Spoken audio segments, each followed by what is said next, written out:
In the autumn of 1943, a crumpled piece of paper fluttered down from the skies over Nazi-occupied France. To the casual observer, it was just another propaganda leaflet, one of millions dropped by Allied bombers in their psychological warfare campaign against the Third Reich. The paper carried a simple message, encouraging French citizens to resist the occupation, printed in bold letters with patriotic imagery. But hidden within the folds of that seemingly innocuous document was something far more valuable than words of encouragement. Encoded within its design, buried in the placement of punctuation marks, the spacing between paragraphs, and the subtle choice of fonts, was a complete escape route that could save the life of a trapped Allied spy operating behind enemy lines. This is the untold story of how propaganda became the ultimate tool of espionage and how paper transformed into a lifeline for those living in the shadows of World War II. Welcome to Cipher Tales, where we decode the hidden secrets of World War II at the intersection of propaganda and espionage. Today, we unravel one of the war's most ingenious and least known operations: the systematic use of propaganda leaflets to communicate coded escape routes to intelligence operatives trapped in enemy territory. This wasn't simply about dropping papers from planes. It was a meticulously orchestrated symphony of deception, cryptography, and human courage that saved countless lives and changed the course of the war. Every leaflet that fell from the sky was a potential message, every word a possible cipher, and every image a map to freedom or death. The story begins not in the war rooms of London or Washington, but in the occupied territories themselves, where Allied spies found themselves in an impossible situation. By 1942, the Nazis had perfected their counterintelligence operations across Europe. The Gestapo, under the ruthless leadership of Heinrich Müller, had infiltrated resistance networks, turned double agents, and created an atmosphere of paranoia that made traditional communication methods lethal. Radio transmissions were monitored constantly. Courier networks were compromised. Safe houses became death traps overnight. Intelligence operatives working for the British Special Operations Executive, the American Office of Strategic Services, and various resistance movements needed a new way to receive instructions and, most critically, escape routes when their covers were blown. The question facing Allied intelligence chiefs was simple yet seemingly impossible. How do you communicate with someone when every traditional channel is compromised? The answer came from an unlikely source: a former advertising executive turned intelligence officer named Major Charles Fraser Smith, who would later be known as the real-life inspiration for James Bond's gadget master, Q. Fraser Smith had been recruited into British intelligence specifically because of his creative thinking and his understanding of mass communication. Before the war, he had worked in London's thriving advertising industry, where he had learned the subtle art of embedding messages within messages, of making people see what you wanted them to see while hiding what you didn't. When he was brought into the war effort, his initial assignment was to develop escape and evasion equipment for downed pilots and captured agents. He created the famous silk maps sewn into uniforms, compasses hidden in buttons, and hacksaw blades concealed in shoelaces. But his most brilliant innovation came when he realized that the Allies were already dropping millions of leaflets over occupied Europe as part of their propaganda campaign. What if those leaflets could serve a dual purpose? What if propaganda became espionage? The concept was elegant in its simplicity. The Royal Air Force and the United States Air Forces were conducting regular leaflet drops over occupied territories, showering cities and towns with printed materials designed to undermine enemy morale and encourage resistance. These operations were well established, expected, and most importantly, largely ignored by the average German soldier who saw them as harmless paper. The Nazis themselves dropped similar materials over Allied territories. It was psychological warfare, a battle of words and images that everyone understood was part of modern combat. But what if those leaflets contained hidden messages that only trained intelligence operatives could decode? What if the very propaganda the Nazis dismissed as Allied desperation was actually a sophisticated communication network operating in plain sight. Fraser Smith brought his proposal to the Political Warfare Executive, the British organization responsible for propaganda operations, and to the Special Operations Executive, which ran espionage and sabotage operations across occupied Europe. The initial reaction was skeptical. Military intelligence officers, trained in traditional cryptography and secure communications, found it hard to believe that something as public and widespread as a propaganda leaflet could be used for sensitive intelligence work. Wouldn't the Germans simply analyze every leaflet and break any codes? Wouldn't the sheer volume of leaflets make it impossible for agents to know which ones contained real messages? And most critically, how could you ensure that only Allied agents could read the codes while keeping them invisible to enemy counterintelligence? The answer lay in a revolutionary approach to cryptography that combined multiple layers of encoding, personal keys known only to individual agents, and a system so subtle that even if the Germans suspected a leaflet contained a hidden message, they would never be able to prove it or decode it without capturing the specific agent it was intended for. Fraser Smith worked with cryptographers from Bletchley Park, the famous code-breaking center, and with psychological warfare experts to develop what became known as the leaflet cipher system. The system was built on several key principles that made it nearly unbreakable. First, not all leaflets contained coded messages. In fact, the vast majority were exactly what they appeared to be: straightforward propaganda. This created a haystack effect where enemy analysts would have to examine millions of leaflets to find the handful that actually mattered. Second, the codes were not universal. Each agent in the field was given a unique cipher key before deployment, known only to themselves and their handlers in London. This meant that even if the Gestapo captured one agent and forced them to reveal their code, it would be useless for decoding messages intended for other operatives. Third, and most ingeniously, the codes were embedded in elements of the leaflet that would seem like natural variations in printing and design.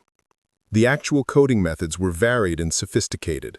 One of the most common techniques involved what cryptographers called positional encoding. The placement of specific words, images, or symbols on the leaflet would correspond to coordinates on a prearranged map that the agent carried in their memory or hidden in their belongings. For example, a leaflet might show an illustration of the Eiffel Tower.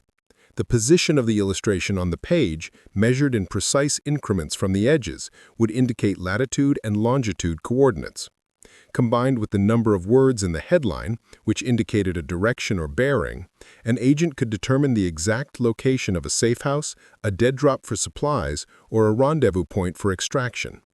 To anyone examining the leaflet casually, the placement would seem random or aesthetic, but to the trained agent, it was a precise mathematical message.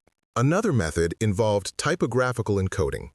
British intelligence worked with specialized printing houses that could produce leaflets with minute variations in font sizes, letter spacings, and line heights. These variations were invisible to the casual observer, but could be measured precisely by an agent using a small ruler or measuring device disguised as everyday items. A paragraph that was printed 2 millimeters lower than standard might indicate danger at a previously arranged location. A headline with slightly wider letter spacing could signal that an extraction operation was planned for a specific date. The number of lines in a body of text could indicate a radio frequency for emergency contact. The beauty of this system was its deniability. If questioned, printers could claim these were simple printing errors or variations due to different press runs. The Germans, even if they suspected encoding, would have to measure thousands of leaflets with micrometer precision to find patterns, and even then, without the agent's personal cipher key, the measurements would be meaningless numbers. Color coding represented another layer of the system. Propaganda leaflets were printed in various colors for different campaigns and target audiences. Red leaflets might be aimed at German soldiers, blue at French civilians, green at Italian partisans. But within these broad categories, subtle variations in shade and hue carried meaning. A leaflet printed in a slightly darker shade of blue might indicate an imminent Gestapo operation in a specific region, warning agents to go dark. A greenish tint added to what should be a pure blue leaflet could signal that a particular resistance cell had been compromised. These color variations were achieved through careful manipulation of ink formulas and were almost impossible to detect without spectroscopic analysis, technology that was rare even in advanced laboratories at the time, let alone available to field agents of the Gestapo conducting routine searches. Image composition provided yet another encoding method. Propaganda leaflets often featured photographs or illustrations, bombed German cities, advancing Allied troops, suffering civilians under Nazi rule, or idealized visions of post-war peace. The intelligence units that designed coded leaflets would manipulate these images in specific ways. A photograph might be cropped to exclude certain elements, with the pattern of exclusion corresponding to a code. An illustration might include extra objects or people, with their number and position indicating messages. In one documented case, a leaflet showing a group of French resistance fighters contained exactly 7 figures. To the public, this seemed like a natural composition, but to agents in the field who had been briefed before deployment, the number 7 indicated the 7th day of the month as an extraction date, while the positioning of the figures, some standing and some kneeling, encoded the specific hour of the rendezvous using a prearranged system. Punctuation marks became weapons in this paper war. British intelligence discovered that by altering the placement and type of punctuation in propaganda text, they could create a sophisticated coding system that was virtually undetectable. A period moved slightly higher or lower from the baseline could indicate different meanings. Commas that appeared where semicolons might be expected, or exclamation points replaced by question marks could all carry significance. One particularly clever system involved what cryptographers called error encoding. Leaflets would be printed with deliberate grammatical errors, spelling mistakes, or awkward phrasings.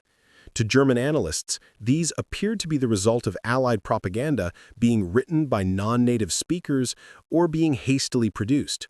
But to trained agents, the pattern of errors spelled out messages using the first letter of each incorrectly spelled word, or the position of grammar mistakes indicated numbers in a prearranged codebook. The production of these coded leaflets was itself an operation of remarkable complexity and secrecy. In England, a specialized unit was established at the headquarters of the Political Warfare Executive in Woburn Abbey. This unit, officially designated as the Special Communications Branch, but known informally among intelligence officers as the Paper Trail Department, employed a unique combination of skills. Cryptographers worked alongside graphic designers, printers collaborated with field intelligence officers, and linguists coordinated with psychological warfare experts. Each coded leaflet went through multiple stages of development. First, the intelligence that needed to be communicated was determined. This might come from intercepted German communications decoded at Bletchley Park, from reports by other agents in the field, or from strategic planning by military commanders. An agent operating in Lyon might need to know that the Gestapo headquarters on Rue de la République was conducting raids every Tuesday morning, making that location unsafe for meetings. Another operative in Paris might need coordinates for a new arms cache hidden by the resistance. A network in Belgium might need to be warned that one of their couriers had been arrested and compromised. Once the intelligence was identified, cryptographers would encode it using the specific cipher key for the intended recipient or recipients. If multiple agents needed the same information, multiple encoding methods might be used in the same leaflet, each layer visible only to those with the right key. The encoded information would then be given to designers, who would create a leaflet layout that incorporated all the coded elements while still functioning as effective propaganda for its public purpose. This dual functionality was critical. The leaflet still needed to be convincing as propaganda, with compelling messaging and imagery that would resonate with civilian populations and potentially demoralize enemy soldiers. A poorly designed leaflet would be dismissed or ignored, meaning the hidden message would never reach its intended recipient. But a leaflet that was too obviously focused on specific details might raise suspicion among German intelligence analysts who were constantly looking for signs of Allied espionage. The printing process was equally sensitive. Only a handful of printing facilities in Britain were cleared to produce coded leaflets, and even within those facilities, only certain trusted personnel were allowed to work on them. Printers had to achieve exact specifications for every coded element while maintaining the appearance of normal wartime printing, which was often rough and imperfect due to paper shortages and equipment wear. This actually worked in favor of the coding system, as genuine variations in printing quality helped mask the deliberate variations that carried meaning. Once printed, the coded leaflets were mixed with standard propaganda leaflets in carefully calculated ratios. A typical batch might contain one coded leaflet for every 1,000 standard ones, ensuring that even if the Germans collected and analyzed samples, the odds of finding a coded specimen were very low. Distribution was managed through the existing leaflet drop operations. Royal Air Force bombers and reconnaissance aircraft already flew regular missions over occupied Europe, and leaflet drops were a standard secondary objective for these flights. Bombers returning from raids over Germany would drop leaflets over France and the Low Countries. Specialized leaflet bomb containers, designed to open at specific altitudes and scatter their contents over wide areas, were loaded with the mixed batches of coded and standard propaganda. The intelligence officers coordinating the drops had to solve complex logistical problems. An agent in a specific city needed to receive a message, but aircraft couldn't simply drop coded leaflets only over that location without alerting the Germans that something unusual was happening. Instead, drops had to cover wide regions, with the coded leaflets distributed in patterns that would eventually reach the target area through natural wind dispersal and human collection and redistribution. Local populations would pick up leaflets out of curiosity, share them with neighbors, or use them for practical purposes like fire starter or insulation, inadvertently helping to spread the coded messages to their intended recipients. The agents themselves faced the dangerous task of identifying and collecting coded leaflets while maintaining their cover. An Allied spy operating under a false identity as a French shopkeeper or a Belgian factory worker couldn't simply be seen collecting every leaflet that fell from the sky. That would draw immediate suspicion. Instead, they had to develop natural-seeming routines for acquisition. Some agents would volunteer for German organized leaflet collection drives, where civilians were ordered to gather Allied propaganda for disposal. This gave them legitimate access to large numbers of leaflets that they could quickly sort through for coded messages. Other agents developed cover stories that justified their collection, such as claiming to be studying Allied propaganda techniques for an article or gathering paper for recycling. The most cautious would simply wait and watch, noting where leaflets fell and returning after dark to collect them, or recruiting unwitting accomplices among the local population to bring them leaflets as curiosities. Once an agent had a suspected coded leaflet, the decoding process required careful work in secure conditions. Many agents maintained hidden compartments in their residences or workplaces where they could examine leaflets without fear of surprise searches. Using their memorized cipher keys and simple tools like rulers, magnifying glasses, and color comparison charts that were disguised as everyday items, they would methodically check each element of the leaflet for coded information. This process could take hours and had to be done without raising suspicion among neighbors, landlords, or anyone who might report unusual behavior to the authorities. The stress on these agents cannot be overstated.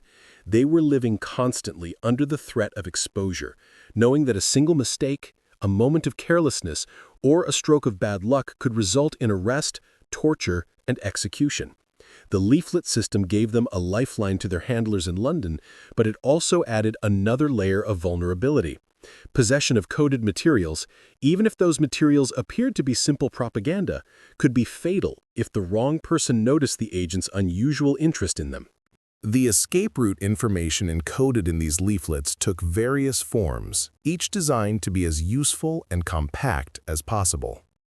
Coordinate systems were common, but they had to be sophisticated enough to provide precise locations without requiring the agent to carry obvious maps or navigation tools. British intelligence created what they called the memorial system, where coordinates were related to well-known monuments, buildings, and landmarks that any educated European would know. A coded message might indicate a position that was 3.2 kilometers northwest of the Arc de Triomphe, or 1.7 kilometers south-southeast of the Cathedral of Notre Dame. Agents could calculate these positions using mental dead reckoning and basic orienteering skills without needing any incriminating maps or compasses.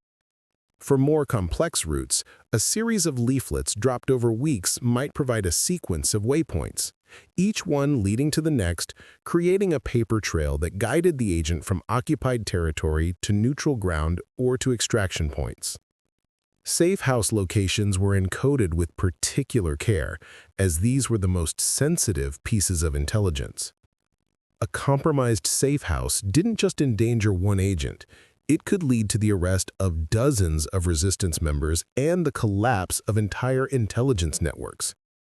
The leaflet codes would indicate not just the location of a safe house, but also authentication protocols. An agent arriving at a safe house address derived from a leaflet code might need to knock in a specific pattern, use a password, or display a sign that was also encoded in the leaflet. This multi-layered security meant that even if the Germans somehow decoded the location from a leaflet, they still couldn't simply raid the address, as the resistance members there would ask for proper authentication before allowing anyone inside. Contact procedures with resistance networks were another crucial element encoded in the leaflets. Allied agents often worked with local resistance groups, but establishing contact was extremely dangerous. The resistance was infiltrated with informers, and approach by an unknown person claiming to be an Allied agent was often met with suspicion or outright hostility. Coded leaflets would provide protocols, specific cafes where contact could be made, particular times and dates, recognition signals, and authentication phrases. One documented example involved a leaflet dropped over Brussels in early 1944 that contained a seemingly innocuous advertisement for a fictional soap product. Hidden in the advertisement's text was information directing an Allied agent to visit a specific cafe at 3 p.m. on Thursdays, order a specific drink, and wait for contact. The resistance members monitoring the cafe would recognize the signal and approach safely, knowing the agent had legitimate credentials verified by London. Danger warnings were perhaps the most time-sensitive information transmitted through leaflets.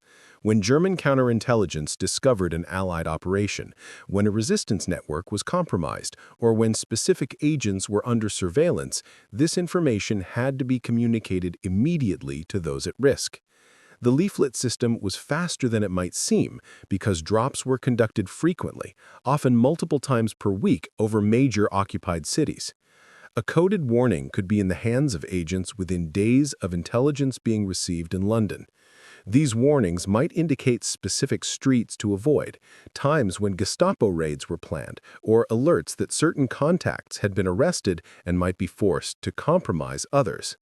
For an agent living on the edge of discovery, these warnings could mean the difference between escape and capture. Extraction schedules represented the ultimate use of the leaflet coding system. When an agent's mission was complete or their cover was irreparably compromised, they needed to be extracted from occupied territory and returned to Allied lines. Extraction operations were complex, dangerous, and required precise timing and coordination. A Royal Air Force Lysander aircraft might land in a dark field for only a few minutes to pick up an agent, or a Royal Navy motor torpedo boat might approach a beach at a specific time for a sea extraction. The agent had to know exactly where and when to be, and these details would be encoded in leaflets. The security of this information was paramount. If the Germans learned of an extraction time and place, they could simply wait and capture not just the agent, but also the valuable aircraft or vessel sent to retrieve them. Therefore, extraction codes used the most sophisticated encoding methods, often requiring the agent to combine information from multiple leaflets dropped over several weeks to determine the final time and location. The success of the leaflet coding system can be measured in both statistics and stories. By the end of World War II, it's estimated that over 8 billion propaganda leaflets were dropped over Europe by Allied forces. Among these billions, thousands contained coded messages that saved lives and enabled critical intelligence operations. Exact numbers remain classified even today, but declassified documents from the 1990s revealed some remarkable cases. In France, at least 47 Allied agents successfully used leaflet-coded escape routes to evade capture between 1943 and 1944. In Belgium and the Netherlands, resistance networks received critical intelligence about German troop movements and counterintelligence operations through coded leaflets, allowing them to continue operations that would have otherwise been shut down. In Italy, after the country's surrender in 1943, Allied agents used leaflet codes to coordinate with Italian partisans and establish escape routes for downed Allied airmen, helping hundreds of flyers avoid capture and return to their units. Individual stories bring the system to life. There was Marie Dubois, not her real name, which remains classified, a French resistance fighter working with British intelligence in Paris. In March 1944, she received a warning through a coded leaflet that the Gestapo had learned of a planned sabotage operation against a German supply depot. The warning came embedded in a leaflet that appeared to be encouraging French workers to resist deportation to German labor camps. Hidden in the spacing of the text was a danger signal that Marie decoded in the attic of her apartment building, working by candlelight at 2 a.m. She immediately aborted the sabotage operation and went into hiding. 3 days later, the Gestapo raided the depot with dozens of officers, clearly expecting to catch saboteurs in the act. Marie's network remained intact because of that single sheet of paper that fell from the sky. There was Jan Vermeer, again a cover name, a Dutch intelligence officer who operated in Amsterdam, providing information about German naval movements. By early 1944, his cover as a shipping clerk was becoming dangerous. German counterintelligence had identified a leak in their naval security, but hadn't yet pinpointed Jan as the source. A series of coded leaflets dropped over Amsterdam in February and March 1944 provided Jan with a complete escape route, a sequence of safe houses leading from Amsterdam through occupied Netherlands and Belgium into France and finally to Spain, which was neutral. Each leaflet gave him one part of the route, and only by collecting and decoding all of them could he piece together the complete path. Jan made his escape in April 1944, traveling for 6 weeks through occupied Europe using the leaflet-coded route. He reached Spain in late May and was back in London in June, just weeks before the D-Day invasion. The intelligence he brought with him about German coastal defenses contributed to the planning of the Normandy landings. There was also the case of captured leaflets being used as evidence of the system's effectiveness. In autumn 1943, German intelligence officers in Paris arrested a Belgian suspected of espionage. During the search of his rooms, they found numerous Allied propaganda leaflets, which initially seemed like meaningless evidence. The suspect claimed he collected them as curiosities and to practice his English. The Germans, suspicious but unable to prove anything, sent the leaflets to their cryptanalysis department. For weeks, German codebreakers examined the leaflets looking for hidden messages. They found nothing because they didn't have the specific cipher key that would unlock the codes meant for that particular agent. Eventually, the leaflets were dismissed as simply what they appeared to be, propaganda. The suspect was released for lack of evidence, though he remained under surveillance. What the Germans never discovered was that among those leaflets were 3 that contained coded information about safe houses and contact procedures that the agent had successfully decoded and used before his arrest. The very obviousness of possessing propaganda leaflets, something that millions of Europeans did, provided perfect cover for their coded purpose. The German response to Allied propaganda leaflets evolved throughout the war, but they never fully understood or countered the coding system. Initially, German authorities treated Allied leaflets with contempt, considering them crude attempts at psychological warfare that would have no effect on the disciplined German military or on occupied populations. By 1942, as the leaflet drops intensified, the Nazi regime began to take them more seriously. Laws were passed making it illegal for civilians to possess or read Allied propaganda, with penalties including imprisonment or even execution for repeated offenses. Collection drives were organized where German soldiers and local police would gather leaflets for destruction. Paradoxically, these efforts sometimes helped Allied agents by making leaflets seem more valuable and subversive, encouraging people to secretly read and share them, which increased the chances that coded leaflets would reach their intended recipients. German military intelligence, the Abwehr, and later the Sicherheitsdienst, the intelligence service of the SS, did suspect that Allied leaflets might contain coded messages. Several investigations were launched, and German cryptanalysts were assigned to analyze leaflet samples for hidden content. Their approach focused on traditional cryptographic methods, looking for patterns in text, analyzing word frequencies, searching for invisible inks or microdots. They found nothing, because the coding methods used by the British were based on physical and typographical elements rather than textual ciphers. The Germans also lacked a crucial piece of information. They didn't know that the codes were individualized for each agent. Even if they had successfully decoded one leaflet, which never happened, the method they discovered would have been useless for other leaflets intended for other agents with different cipher keys. This personalization of the system was its greatest strength, and the reason it remained secure throughout the war. There were moments of danger when the system came close to compromise. In 1943, a German intelligence officer stationed in Brussels developed a theory that Allied leaflets might contain hidden messages in their physical design rather than their text. He began collecting leaflets systematically and measuring their dimensions, spacing, and color values with scientific precision. His superiors, however, considered his theory far-fetched and refused to allocate resources for a full investigation. The officer continued his analysis in his spare time, but was killed during an Allied bombing raid in 1944, and his research notes were lost. British intelligence learned of this investigation after the war from captured German documents and realized how close the system had come to being exposed. They also learned that even this dedicated investigation had failed to break the codes because the officer, working alone, without access to specific cipher keys or knowledge of the full encoding system, could only see hints of patterns without being able to interpret them. The psychological impact of the leaflet system extended beyond its practical intelligence value. For Allied agents operating in occupied Europe, the knowledge that London could reach them, that they weren't completely cut off and alone, provided crucial morale support.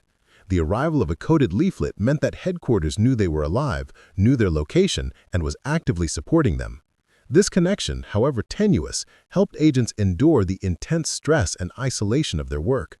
Conversely, the absence of coded leaflets could be deeply troubling, suggesting that an agent had been written off or that communication had broken down. Intelligence handlers in London were acutely aware of the psychological dimension of the leaflet system and tried to maintain regular leaflet drops even when there was no urgent intelligence to communicate, simply to reassure agents that they hadn't been forgotten. The technical evolution of the leaflet system accelerated as the war progressed, and Allied code makers learned from field experience. Early coded leaflets from 1942 and early 1943 used relatively simple encoding methods that, while secure, limited the amount of information that could be transmitted. By late 1943 and 1944, the system had become far more sophisticated. Multiple encoding methods were layered in single leaflets, allowing for complex messages. Error correction techniques were introduced, where critical information would be encoded redundantly in multiple elements of a leaflet, so that even if an agent couldn't decode one part due to damage or printing variations, they could still extract the message from other encoded elements. Dynamic coding systems were developed, where the interpretation of certain codes would change based on the date the leaflet was received, adding another layer of security that would confuse any German analyst who didn't know the temporal key. Integration with other intelligence systems multiplied the effectiveness of the leaflet codes. Agents in the field often had access to radio receivers, though transmitting was far more dangerous and detectable. BBC broadcasts included coded messages in their programming, a system famously depicted in post-war films and books. The leaflet codes were coordinated with radio codes, so that a leaflet might direct an agent to listen to a specific BBC broadcast at a certain time for additional information, or a radio message might alert an agent to watch for a leaflet drop in their area containing critical information. This multi-channel approach meant that even if one communication method was compromised or unavailable, others could compensate. The human element of the leaflet system was perhaps its most remarkable aspect. Behind every coded leaflet was a chain of individuals, each playing a crucial role. the field agent who risked their life to collect and decode the message, the cryptographer in London who designed the code, the printer who achieved the exact specifications required, the pilot who flew over enemy territory to drop the leaflets, the intelligence officer who determined what information needed to be communicated, and the network of support personnel who made the entire system function. Each person in this chain understood that lives depended on their precision and discretion. A printing error could render a code unreadable, leaving an agent without critical information. A calculation mistake in drop coordinates could mean a leaflet never reached its intended area. A security breach anywhere in the chain could compromise the entire system and lead to arrests and executions. Training for agents who would use the leaflet system was extensive and realistic. Before being deployed to occupied Europe, operatives underwent weeks of instruction in recognizing, collecting, and decoding leaflets. They practiced in simulated environments that replicated the conditions they would face in the field, decoding under stress, working with damaged or partially legible leaflets, working in darkness or by limited light, and destroying evidence quickly if compromise seemed imminent. They memorized their personal cipher keys through intensive repetition and were tested to ensure they could accurately decode messages even under physical and psychological pressure. The training also covered operational security, how to collect leaflets without drawing attention, how to explain possession if questioned, and how to recognize if leaflets might be German plants designed to identify Allied agents. Counter-deception was a constant concern. Allied intelligence knew that the Germans might attempt to create their own coded leaflets to lure Allied agents into traps or to spread disinformation. Therefore, authentication systems were built into the coding methods. Specific encoding techniques were used that only British intelligence cryptographers knew, serving as signatures that verified a leaflet's authenticity. Agents were trained to check for these signatures before trusting any decoded information. Additionally, test information was sometimes included in codes, details that the agent could verify independently before acting on more sensitive intelligence. For example, a leaflet might encode information about an event that had already occurred by the time the agent decoded it, allowing them to verify the accuracy of the source before trusting future information from similar leaflets. The geographical scope of the leaflet coding system was vast. While France, Belgium, and the Netherlands were primary operating areas due to their proximity to Britain and the density of Allied intelligence networks there, coded leaflets were also used in Norway, Denmark, Italy, and even within Germany itself. Each region presented unique challenges. In Scandinavia, the sparse population and harsh weather made leaflet distribution and collection more difficult, but also provided cover as leaflets could be collected during apparently innocent outdoor activities like hunting or skiing. In Italy, the complex political situation after 1943, with German occupation in the north and Allied control in the south, required careful targeting of leaflet drops to reach agents in the still occupied regions. In Germany, the use of coded leaflets was most restricted and dangerous, as possession of Allied propaganda carried the severest penalties, and the security apparatus was most developed. Yet even there, leaflets provided a means of communicating with German anti-Nazi resistance members and with Allied agents who had managed to infiltrate German society. The final phase of World War II saw the leaflet system reach its peak of importance and complexity.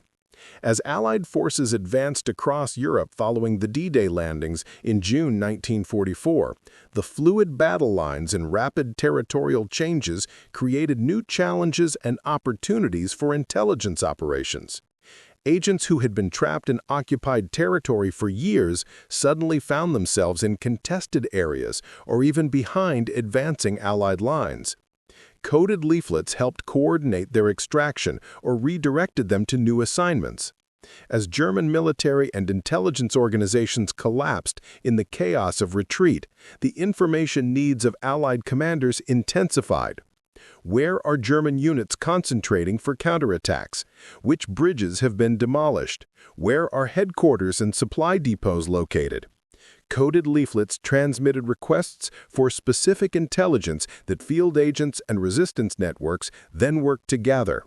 The system that had been developed for survival and communication under occupation became a tool of operational intelligence supporting the final Allied victory. The liberation of occupied territories revealed the extent of the leaflet system's impact. As Allied intelligence officers entered liberated cities and made contact with agents and resistance members who had been operating under German occupation, stories emerged of how coded leaflets had saved lives and enabled operations. Records that had been carefully hidden were recovered, showing which leaflets had been decoded and how their information had been used. In some cases, resistance groups had kept archives of coded leaflets as proof of their work and as protection against accusations of collaboration. These archives, many of which are now stored in national archives across Europe, provide historians with detailed evidence of this remarkable system. They also revealed close calls and failures, agents who had never received critical warnings because leaflets didn't reach them, codes that went undecoded because the agent didn't have the resources or security to properly analyze leaflets, and information that arrived too late to prevent disasters. The post-war evaluation of the leaflet coding system by Allied intelligence agencies was overwhelmingly positive, though tempered by lessons learned. Reports from the British Special Operations Executive and the American Office of Strategic Services concluded that the system had been secure, effective, and had saved numerous lives while enabling critical operations. The primary limitation identified was reach. Not every agent in every location could reliably access leaflets, and even where leaflets were available, weather, German collection efforts, and simple bad luck meant that some coded messages never found their recipients. Recommendations for future operations, and intelligence agencies were already thinking about potential future conflicts, included developing even more sophisticated encoding methods, improving distribution reliability, and better integrating leaflet codes with other communication systems. The human cost behind the paper messages must not be forgotten. While the leaflet system saved many lives, it existed within the brutal reality of occupation and war. Some agents who relied on the system were still captured and killed. Some coded leaflets fell into German hands through bad luck or betrayal. Some messages were misinterpreted with tragic consequences. The system was a tool, and like all tools, it was only as effective as the humans who used it and the circumstances in which they operated. Every successfully decoded escape route represents not just a clever code or a well-designed leaflet, but a desperate human being risking everything to survive, to resist, and to fight. The legacy of the leaflet coding system extends far beyond World War II. The techniques developed during the war influenced Cold War intelligence operations where coded messages had to be transmitted to agents operating in denied areas like the Soviet Union and communist Eastern Europe. The principle of hiding intelligence within apparently innocuous mass communications continued to be refined and used. Modern intelligence agencies still study the World War II leaflet system as an example of creative problem-solving, multi-layered security, and the effective use of existing infrastructure for covert purposes. The idea that propaganda and espionage could be combined, that public materials could carry secret messages, that mass communication could enable individual extraction, these concepts demonstrated during the war remain relevant in an age of digital communications and cyber intelligence. For those who lived through World War II, particularly the agents, resistance fighters, and intelligence officers who used and created the leaflet coding system, it represented something profound: the power of human ingenuity to create hope and connection even in the darkest circumstances. A piece of paper falling from the sky might seem like an insignificant thing against the massive military machines clashing across Europe. But for someone trapped behind enemy lines, hunted by the Gestapo, cut off from help and facing death, that piece of paper could be everything. It could be a map to freedom, a warning that saved their life, a message that told them they weren't forgotten. It was proof that even in the depths of tyranny and war, creativity, courage, and connection could find a way. This is the hidden history of World War II that doesn't make it into most textbooks or popular accounts. The battles of tanks and aircraft, the movements of armies and fleets, the conferences of leaders and the turning points of campaigns, these are what dominate our understanding of the war. But beneath that surface history was another war entirely, fought in shadows and silence, where weapons were ideas and information, and where a carefully designed piece of paper could accomplish what divisions of soldiers could not. The leaflet coding system represents this hidden war at its most ingenious, a perfect marriage of technology, psychology, and human courage that turned propaganda into salvation. The ethical dimensions of the leaflet system deserve consideration as well. The use of propaganda materials to hide espionage communications raised questions that intelligence officers and military leaders debated during the war. Was it appropriate to use materials intended for civilian populations as vehicles for military intelligence? Did the Germans' awareness that leaflets might contain codes, even if they couldn't break them, put civilians who collected leaflets at increased risk? Could the dual use of propaganda compromise either the propaganda mission or the intelligence mission? These questions were answered pragmatically during the war. The overriding necessity was to communicate with agents and save lives, and the leaflet system accomplished this more effectively than alternatives. The propaganda value of the leaflets was not significantly diminished by their secret secondary purpose, as the vast majority of leaflets were genuine propaganda that achieved its intended psychological warfare goals. And while civilians who collected leaflets did face risks, they faced those risks whether leaflets contained codes or not, as the Nazi regime had already criminalized possession of Allied materials. The technical achievement represented by the leaflet coding system becomes even more impressive when we consider the limitations of the era. This was decades before computers, digital encryption, or satellite communications. Everything had to be done manually. The design of codes, the creation of leaflets, the calculation of drop patterns, the measurement and analysis by agents in the field. The cryptographers working on the system used slide rules and logarithm tables. The printers worked with mechanical presses that required constant calibration to maintain the precision needed for coded elements. The designers creating leaflet layouts included commercial artists, advertising professionals, and even fine artists who had fled occupied Europe and brought their talents to the Allied cause. The printers were craftsmen with decades of experience who had to adapt their traditional skills to the unprecedented demands of wartime intelligence work. The pilots dropping leaflets ranged from seasoned bomber crews to young reconnaissance pilots on their first missions. And the agents in the field represented every background imaginable: aristocrats and factory workers, teachers and criminals, men and women, young and old, united only by their courage and commitment to defeating Nazi Germany. Women played particularly significant roles in the leaflet coding system, both in its creation and use. At Bletchley Park and in the intelligence services, women cryptographers and analysts were crucial to developing and refining the encoding methods. In the printing and design facilities, women worked alongside men to produce the coded leaflets. And in the field, female agents often had advantages in collecting and using leaflets. German security forces were sometimes less suspicious of women, dismissing them as less likely to be involved in espionage. Female agents could more easily explain possession of propaganda leaflets as curiosity or collecting paper for household use. Many of the most successful operators of the leaflet system were women who combined traditional feminine social roles as cover with extraordinary courage and skill in intelligence work. Their contributions, like so much of the covert war, remained largely unrecognized for decades after the conflict ended. The technological innovation didn't stop with the codes themselves.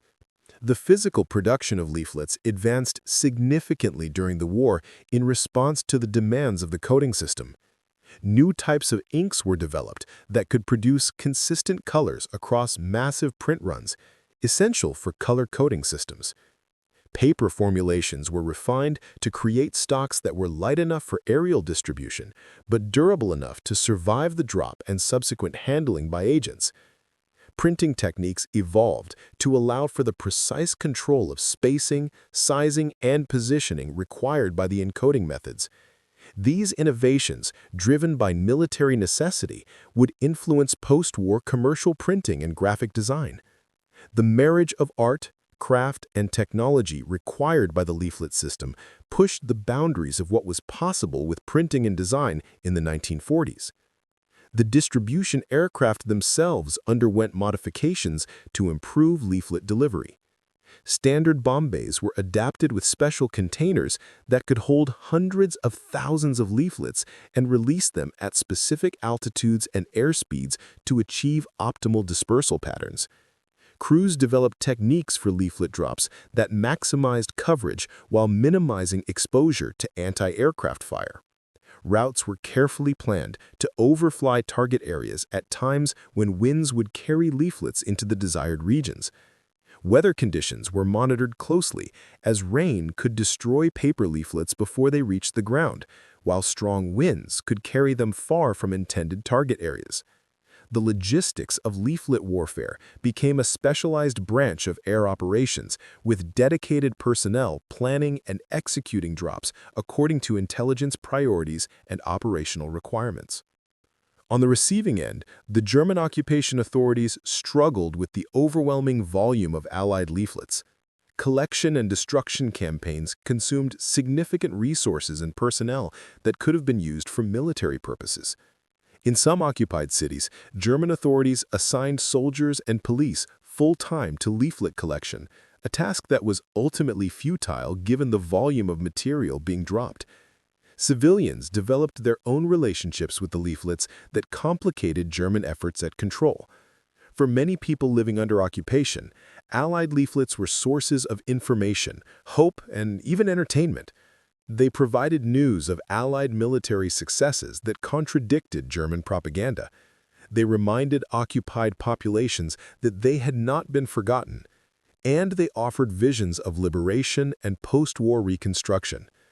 This positive reception by civilian populations meant that leaflets were collected, read, shared, and preserved despite German prohibitions. This popular engagement with leaflets created the environment in which the coding system could function, as the presence of leaflets in homes and businesses became normalized rather than exceptional. The psychological warfare aspect of the leaflets served the coding mission in ways that went beyond simply providing cover. Effective propaganda demoralized enemy forces and encouraged resistance among occupied populations. This demoralization and resistance made German control more difficult and created opportunities for intelligence operations to succeed. A German soldier who had read an Allied leaflet describing the inevitable defeat of Germany might be more willing to overlook suspicious behavior by a civilian. A French citizen, inspired by Allied promises of liberation, might be more willing to help a stranger who claimed to be working against the Nazis. The propaganda and espionage functions of the leaflets reinforced each other, creating a synergistic effect where each enhanced the effectiveness of the other. This integration of psychological warfare and intelligence operations was ahead of its time and would become a model for later conflicts. The counterintelligence implications of the leaflet system were also significant. By maintaining such a secure communication method, Allied intelligence could support agents in the field without relying on radio transmissions that the Germans could intercept and use for direction finding to locate agents. Radio communication was essential for time-sensitive intelligence reporting, but it was also dangerous. Every transmission was a risk of detection. The leaflet system provided a one-way communication channel from London to agents that involved no transmission that could be detected, no radio equipment that could be found in searches, and no suspicious behavior like visiting a radio site. This passive reception of intelligence made agents safer and harder for German counterintelligence to locate and identify. The security of the system meant that even when German authorities knew Allied agents were operating in an area, They couldn't use communication interception as a tool to find them if those agents were relying primarily on leaflet codes for receiving instructions.